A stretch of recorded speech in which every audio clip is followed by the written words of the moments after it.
Hidup di kosan itu memang asik dan tentunya bisa mandiri. Namun kalau salah perhitungan, uang kamu yang akan habis.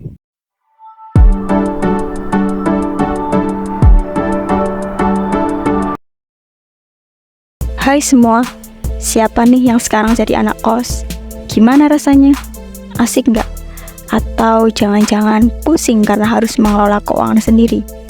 Hayo yang nggak biasa mengatur uang secara mandiri, pasti agak kesulitan kan? Tenang, santai. Ayo kita intip tips apa saja yang bisa kamu lakukan untuk hemat uang ala anak kos. Tips yang pertama adalah buat budget dan list belanjaan. Nggak ada yang lebih santai daripada punya rencana keuangan yang jelas dan terstruktur. Karena kamu adalah anak kos, maka membuat budgeting sederhana dan daftar list belanjaan itu sangat penting. Nggak usah terlalu rapi deh, nggak apa-apa. Yang penting kamu tahu kira-kira apa aja sih kebutuhan yang harus kamu penuhi selama 1 bulan ke depan.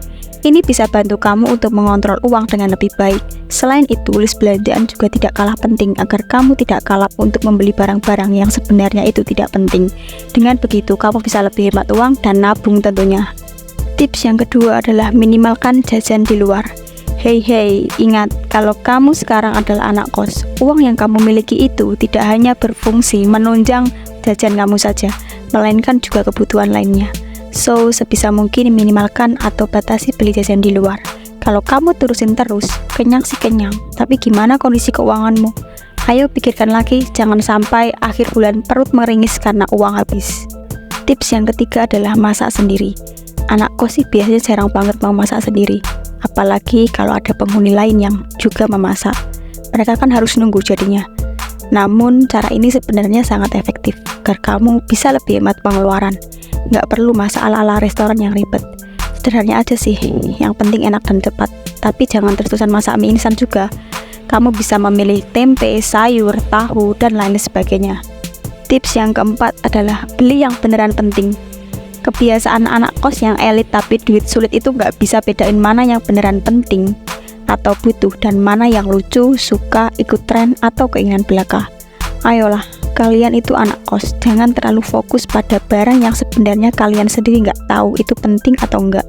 Sayangkan uang kalian, mending ditabung buat masa depan.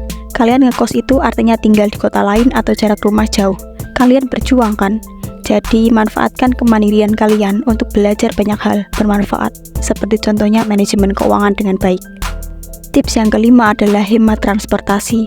Kalau kalian ingin pergi kerja atau kuliah dan jaraknya cukup dekat, lebih baik jalan kaki saja.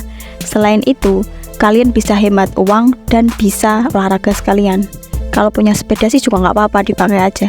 Jangan dikit-dikit naik motor atau naik angkutan umum. Ini kalau jaraknya dekat aja loh ya. Kalau jauh ya jangan, kasihan nanti kalian harus jalan kaki. Tips yang keenam atau yang terakhir adalah ayo belajar nabung. Nabung ini kalau dipikir-pikir memang bisa membantu manajemen keuangan dengan baik. Namun, juga bisa menyiapkan masa depan. Untuk itu, jangan malas untuk nabung. Nggak apa-apa, nggak banyak. Yang penting kalian udah punya niat, mau mencoba, dan bisa berkomitmen. Oke, jadi guys, hemat untuk anak kos itu nggak sulit. Asalkan kalian bisa disiplin dan memiliki perencanaan, semua akan berjalan dengan lancar dan semestinya. Mau coba nggak?